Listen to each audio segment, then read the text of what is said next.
The rationale and decision-making process you use to determine how many cans of soup, how many bags of chicken, or how many gallons of milk you purchase on a weekly basis can be graphically represented. Why is that important, you might ask?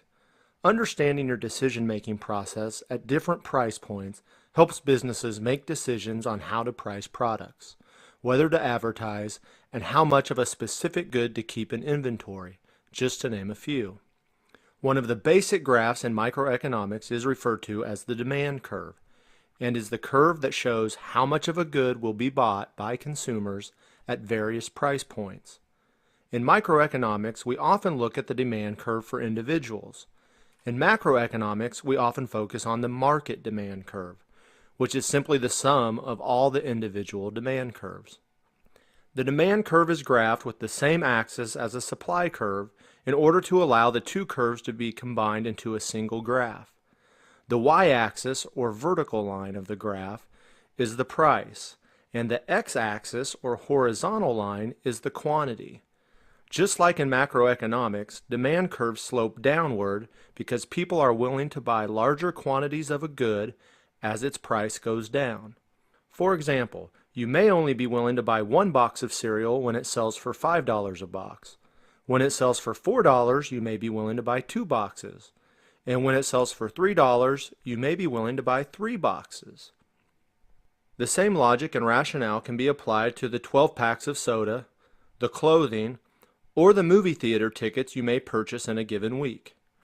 To sum up, lower prices means higher quantities demanded by individuals. Higher prices means lower quantities demanded. Economics relies heavily on demand and supply graphs. Understanding how they are constructed and work will help you better understand many economic concepts. To think how an individual demand curve is created, we need to first determine how much of a product a person is willing to buy at certain price points. For example, let's explore Jerry's demand for DVDs. At a price of $2, Jerry will buy 12 DVDs a month. At a price of $3, 10 DVDs. $4, 7 DVDs. At $5, Jerry will buy 5 DVDs. $6, 4 DVDs. $7, 3 DVDs. $8, 2 DVDs. And at $10, Jerry will buy just 1 DVD a month. If we then create a simple graph with price on the y-axis and quantity on the horizontal or x-axis, we can plot each individual point on the graph and then connect the points. You now have a demand curve. Now that we know how an individual demand curve is created, let's explore what might cause us to move along the curve. To simplify, there is movement along a demand curve when a change in price causes the quantity demanded to change. Let's go back to Jerry for a moment. What might cause Jerry to move along the demand curve and buy 4 DVDs rather than 2? If you said lower prices for DVDs, you are correct.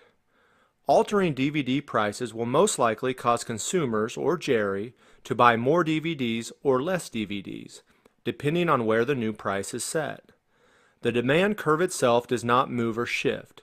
Rather, there is movement along the curve. As the price falls, Jerry is willing to buy more DVDs. Note that it's important to distinguish between movement along a demand curve and a shift in a demand curve. Movements along a demand curve happen only when the price of the good changes. Demand curve shifts and an entire new demand line is drawn when things like changes in personal income, changes in taste and popularity of a product, changes in price of substitute goods, or population increases happen. Remember, movement along the demand curve is driven by price changes only. In summary, in microeconomics, the demand curve is a curve that shows how much of a good will be bought by specific individuals at various price points. The curve is downward sloping, which means that in general, as prices rise, individuals will demand less of a product. When the price decreases, they will increase the quantity demanded for a product. A market demand curve, which is often studied in macroeconomics, is simply the summation of all the individual demand curves added together. A graph in microeconomics is very similar to a macro graph. The vertical axis is price and the horizontal axis is quantity. Movement along a demand curve happens when a change in price causes the quantity demanded to change.